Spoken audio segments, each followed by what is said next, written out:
हम सुन रहे थे वेस्ट बंगाल की तीन दोस्तों की ये कहानी, जहाँ पर तीन दोस्त घूमने गए थे और वहाँ पर कुछ ऐसी वजह से गाँव की कोई अभिशाप में उसको जकड़ लिया था। उन तीनों दोस्तों में से एक दोस्त को घोंसली विजुका ने पकड़ लिया था और बाकी दो दोस्त दौड़ते दौड़ते दौड़ते दौड़ते अपनी चाचा के घर पहुंचा और चाचा को बोला कि उन्होंने गलती से उस अभिशाप जगह पर पहुंच चुका था उन लोगों ने, जहां पर उनको जाने पे सबसे ज़्यादा मना किया गया था। और उन्हीं में से एक दोस्त अनीश को उस भेजुका ने पकड़ लिया। उसके बाद अनीश को क्या हुआ था वो जानेंगे आज की वीडियो में। ये इस कहानी की अंतिम पार्ट है। तो दोस्तों शुरू करते हैं। Welcome to fear cafe. Anish को घर जाने के बाद अनीश को पकड़ लिया था विजुका ने। उसके बाद वो क्या करेगा उनको उसको पता नहीं था और दोनों दोस्त भी भाग के चाचा के घर आ गए थे। चाचा को बोल ही रहे थे, इसी दौरान गेट से घुसा अनीश। अनीश को देखकर सभी चौकित हो गए और उन्होंने चाचा ने पूछा, अनीश बेटा अनीश तुम यहाँ पर कैसे आ गए? मतलब तुम्हें हमने सुना तुमको किसी ने पकड़ लिया था। इस बात में अनीश ने बोला, नहीं अंकल ऐसा कुछ बात नहीं है, शायद मेरे दोस्तों को कुछ गलतफहमी हुआ था। फिर अनीश के चाचा ने समझ लिया कि कुछ तो गड़बड़ है, तो उन्हें बोला ठीक है बेटा तुम रेडी हो जाओ, अब खाना खाने चलते, ठीक है। तो रात की वक्त भी हो चुका था, तो सभी मिलके खाना खाने बैठे और कुछ अजीब सा तो लग रहा था क्योंकि अनीश कभी भी चुप तो नहीं रहता, हमेशा कुछ ना कुछ बकबक तो करता रहता था, वो हमेशा बोलता था। पर आज अनीश का स्वभाव में कुछ परिवर्तन तो आ ही गई थी। वो देख रहा था, ये सभी दोस्त देख रहा था कि अनीश आज बहुत शांत है, बहुत ज़्यादा ही शांत है, शांत। तो मैंने थोड़ा सा मुस्कुरा के मैंने सोचा चलो अनीश को थोड़ा सा इस टाइम से ना थोड़ा सा निकाल के थोड़ा सा बात करते उसके साथ। तो मैंने अनीश से बोला, अनीश यार तू ना जाना यार थोड़ा सा पानी लेके आना। इसी दौरान मामा जी ने भी मेरी तरफ देखा और बोला, बेटा बेटा मैं लेके आ रही हूँ, तुम्हें कष्ट करने की जरूरत नहीं है। फिर मैंने बोला, नहीं मामा जी अनीश को लेकर आने दीजिए ना, आप वैसे ही आपकी उम्र हो चुकी है, अब बैठिए, अनीश लेके आ रहा है। अनीश यार तू जाना। अनीश ने कुछ नहीं बोला, वो शांति से गया और एक बाल्टी पानी लेके वो वापस आ गया। अनीश किचन की तरफ जाते ही राज शायद टॉयलेट के लिए वो भी बाहर उठा था।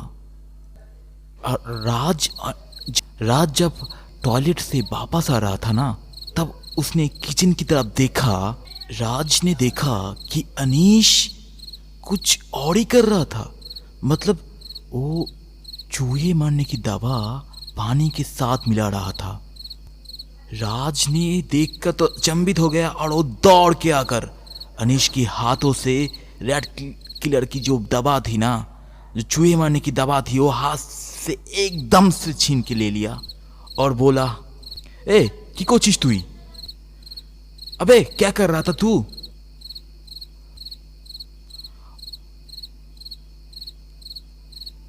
अनीश ने पानी आने के लिए जब गया ना, उसकी तुरंत बाद ही राज भी निकल गया। एक्चुअली उसके टॉयलेट आया था शायद, तो टॉयलेट में जाने के लिए ना बाहर गया था। तो टॉयलेट करके जब वो वापस आ रहा था ना, तब देखा कि किचन की तरफ राज पानी में ना कुछ कर रहा था। क्या कर रहा था वो, ये देखने के लिए राज भी जब आगे गया ना, तो वो तो जाकर वैसे अचंभित हो गया यार। वो देखा कि राज की आंखों के सामने ऐसा भी कुछ हो सकता है, उसने कभी सोचा भी नहीं। अनीश चूहे मारने की दवा पानी में मिला रहा था। ये देखकर वो जैसे पगला सा गया और वो दौड़ के जाकर उसके हाथों से वो चूहे मारने की दवा पूरी तरह से छीन के लिया और बोला, अबे क्या कर रहा है यार तू, ऐसा कोई करता है क्या? तो पास में ही एक छुरी था और उसी छुरी लेकर अनीश राज के ऊपर धावा बोलने ही वाला था, पर उसी दौरान राज की चित्कार सुनकर सभी दौड़ से किचन पे आ गया। मामा जी घर पे आकर ही जब अनीश को देखा ना तो अचंभित हो गया, मतलब वो मारने नहीं चला गया था। तो मामा जी अनीश को संभालने के लिए जब उसके पास गए, अनीश ने एक जोर से धक्का दिया और मामा जी गिरते गिरते हमने मामा जी को पकड़ लिया, बस नहीं तो मामा जी वहीं पर गिर जाता। तो मामा जी को कुछ समझ में नहीं आ रहा था। मामा जी ने दौड़ लगाया और अपनी जो पूजा घर में ना जो गंगा जल होती है वो लेकर आया और उसके साथ साथ शिव तांडव स्तोत्रम करना स्टार्ट कर दिया उन्होंने। और कुछ ही देर में राज सेंसलेस हो गया और उसके साथ साथ अनीश भी, क्योंकि राज को गला पकड़ के रखा था अनीश ने। तो हमको लगा शायद अनीश ने राज को मार ही दिया। तो मामा जी ने जल्द से जल्द उनकी हाथ और पैर पूरी तरह से अनीश का बांध दिया और राज को पानी देने लगा। तो राज की सेंस आया। उसके बाद अनीश चाचा जी ना सीधे चले गए उनकी जो गांव में जो एक्चुअल में तंत्र विद्याओं में जो माहिर होते हैं ना, वो पुरोहित जी, उनके पास पहुंचा और उनको जाकर सब कुछ बताया। तो वो आदमी जब घर के ऊपर पैर रखा ना, जब उन्होंने पैर रखा, मतलब वो आया भी नहीं था, सिर्फ बस पैर रखा, पूरा घर, पूरा बिजली ऐसे सारे बल्ब निभ रहा था, जल रहा था, निभ रहा था, जल रहा था। अजीबोगरीब घटना स्टार्ट हो गया पूरी घर में। और अनीश की तो मतलब पूरी हालत ही खराब हो गया था। वो अपनी सिर लेकर दीवार बेच के पटक पटक के मार रहा था, खून बह रहा था, पूरी मुंह से लेकर खून बह रहा था। अपने हाथों की जो रस्सी से बांधा हुआ था ना, एकदम से पूरी तरह से छीन भिन कर दिया और पैर की दरी काटने ही वाला था कि वो आदमी आकर उसकी गांव में कुछ ऐसी चीज़ें छूट के दे रहा, शायद कुछ शरीशा टाइप की कुछ चीज़ें शायद दे रहा था उसकी गांव में।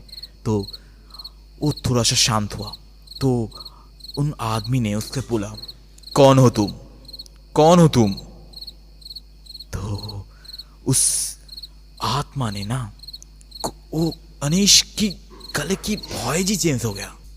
अनीश लड़कियों की आवाज में बात करने लगा।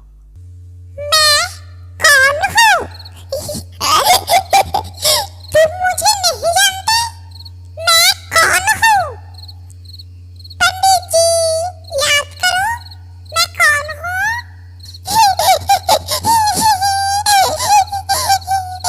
ये बात सुनते ही पंडित जी को याद आ गया ये कौन है। तो पंडित जी ने अपनी झोले से एक कच्ची मछली को निकाला और उसकी गले काट के छोड़ के दिया उनके सामने।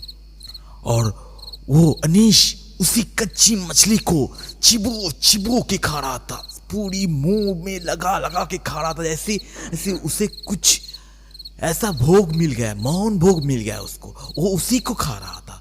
आसपास कौन है नहीं है कुछ नहीं दिख रहा था, सिर्फ खा रहा था, काच माच करके खा रहा था। उसके बाद पुरोहित जी ने कुछ ऐसा चीज, पानी टाइप का कुछ मंत्र फूंक के जब भी उसके ऊपर छोड़ के दिया ना, तब अनीश चिल्ला के उठा।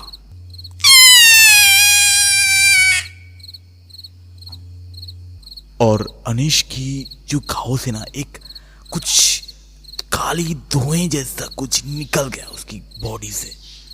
और निकलते ही वो पुरोहित जी ने उसकी हाथ में कुछ काले धागे जैसा कुछ बांध दिया और एक कलछी टाइप का कुछ है, पता नहीं किस चीज़ से बना हुआ है, उसी से आवाज़ करने लगा।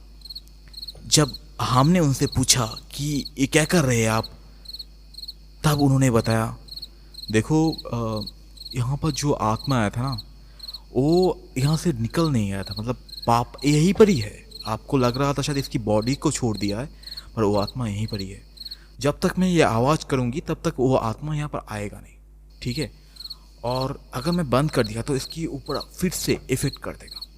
तो मैं इससे साउंड कर रही हूँ, तब तक आप सभी एक काला धागा बांध लीजिए, इससे कि आपके ऊपर ये आत्मा पोजेस नहीं कर पाएगा, ठीक है। तो आप लोग इसे बांध दीजिए। ये बात सुनकर ही हम सब ने वो काला धागा को बांध लिया और उन्होंने बताया कि आप सब कुछ ठीक है। वो बोल के जा ही रहा था तो हमने उनसे पूछा कि वो एक्चुअली में हुआ क्या था, वहाँ पर है क्या, आप हमें थोड़ा सा बताएंगे। तो पंडित जी थोड़ा सा रुके, हमारी तरफ देखे और उन्होंने बताया, देखो बेटा, यहाँ पर इस दुनिया में ना बहुत सारे लोग हैं जो स्वार्थ के लिए जीते हैं। उनके लिए अभी भी कास्ट बड़ी मैटर करता है। एक लड़का और एक लड़की आपस में बहुत प्यार करता था। उसकी फैमिली इंटरकास्ट मैरिज को सपोर्ट नहीं करता था। इसी वजह से वो लोग ने सोचा कि हम भाग के शादी कर लेंगे और किसी दूर में जाके रहेंगे। ये बात सोचकर उस बच्ची ने, उन दोनों ने ना कुछ ऐसा कदम लेने की कोशिश की, पर उनकी घर वालों को ये बात पता चल गई। लड़का था अमीर घर का और लड़की गरीब घर का था। उसके ऊपर नीची जात की भी है। तो कुछ लोग लगाकर ना उनकी घर में डकैती करवाई और उस लड़की को रेप करके मार दिया। उसकी पापा बहुत गरीब था, तो लॉ आइन भी कुछ भी नहीं किया उनके लिए। तो वो आदमी गया और एक तांत्रिक की सहायता से उन्होंने अपनी बेटी की आत्मा अपनी ज़मीन की एक भिजुका में अंदर डाल दी और उसी भिजुका को माट के ऊपर लगा के रख के आ गया। और उसकी दिन से बाद से उस जो फैमिली उसके ऊपर अटैक करवाया था ना, उन सबको एक एक करके सबको मार दिया। सिवाय अभी उस फैमिली में सिर्फ 3 ही मेंबर है, एक छोटी सी बच्ची है और 2 बड़े लोग हैं। और 2 बड़े लोगों में से उनका जो प्रेमिक है वो भी है, अभी भी वो जिंदा है। और भगवान का वास्ता है कि थोड़ा सा मतलब मेंटली डिस्टर्ब है उनका, पर उसका भी कुछ हुआ नहीं है। और वो जो आत्मा है ना, अक्सर अगर कोई उस रास्ते से जाता है तो बोलता है कि वहाँ पर कुछ ऐसा हुआ है कि हम कुछ आवाज़ सुने या फिर कुछ हुआ। आपकी दोस्त की जैसा अगर कोई लड़का थोड़ा सा मतलब भूल के गया वहाँ पर, तो उनके साथ इस तरह की घटना अक्सर होती रहती है यहाँ पर। तो ये आम सी बात है, आप लोग जिक्र मत करिए, वो आत्मा आपको डिस्टर्ब भी नहीं करेगी। हाँ, शायद आपकी दोस्त के ऊपर वो आत्मा कुपित भी नहीं था, इसीलिए उनको जल्द से जल्द छोड़ दिया, कुछ ज़्यादा कुछ किया भी नहीं। अगर आत्मा अगर बहुत ज़्यादा गुस्सा हो रहा था आपकी दोस्त के ऊपर, तो आपका दोस्त को बचना मुश्किल नहीं, नामुमकिन था। आप लोग बहुत लाकी हो। ये बोलकर वो आदमी चला गया वहाँ से। हम पूरी रात सो ही नहीं पाए और पूरी रात सोच रहे थे ऐसा क्या हो गया था भाई, जो मेरे दोस्त को ही ऐसा हो गया था। तो मामा जी ने उनकी सारे कुंडली को निकल कर बोला कि भाई अनीश का जो राशि है वो बहुत हल्का है, एक्चुअली वो तुला राशि में पैदा हुआ था, इसीलिए उसका राशि हल्की की वजह से कि उसको ज़्यादा इफेक्ट कर गया।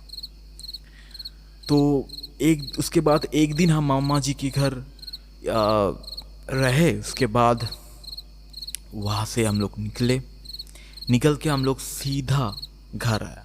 घर आने के बाद सभी को हमने स्टोरी बताया। उसके बाद उसकी एक दिन बाद से ना, घर आने के एक दिन बाद से 7 दिनों तक बहुत ज़्यादा बुखार चढ़ा हुआ था अनिश के ऊपर। तो अनीश बुखार के बाद जब वो नॉर्मल हुआ तो वो बताता है कि जब वो बुखार में था ना तो अक्सर वो ऐसे देखता था कि उसके आसपास कोई काले साया जैसा घूमता रहता है। कोई एक लड़की है, उसको हमेशा बोलता है कि आ जाओ, आओ मेरे साथ, आओ मेरे साथ आओ, ऐसा कुछ बोलता था हमेशा। तो अब वो उसके बाद धीरे धीरे पूजा पाठ करने के बाद तो धीरे धीरे ठीक सा हो गया। ये था आज की सच्ची कहानी। तो अगर कहानी अच्छी लगे तो आप चैनल को सब्सक्राइब करिए और आपको कमेंट सेक्शन में बताना कि आपको कहानी कैसी लगी। चलिए, धन्यवाद।